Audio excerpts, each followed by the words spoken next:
Magkano yan? Ito, ano lang to, 280,000. Ang taas ah. Hindi, grabe ka naman. Meron niya dyan, milyon-milyon.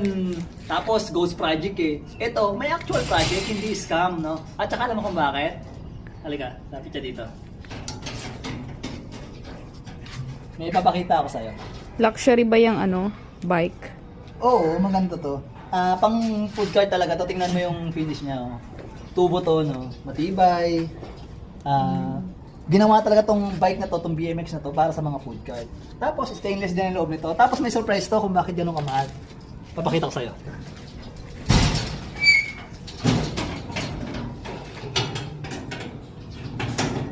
Ito kasi nagpamahal talaga dito. Ayun, oh. Oh, May kasamang shucks. payong. May kasama palang payong. Oh, ganda, no? Oh. Diba? Saan ka Ikot pa? mo, ikot mo. Kaya kung interested ka sa magpagawa ng gantong food cart, PM mo lang ako. Ayan. May libreng payong Ito na yung orange. phone number namin at saka blow up namin. Ayan. Message mo lang ako dyan or tawagan mo ako. Yun lang, have a good day. God bless everyone.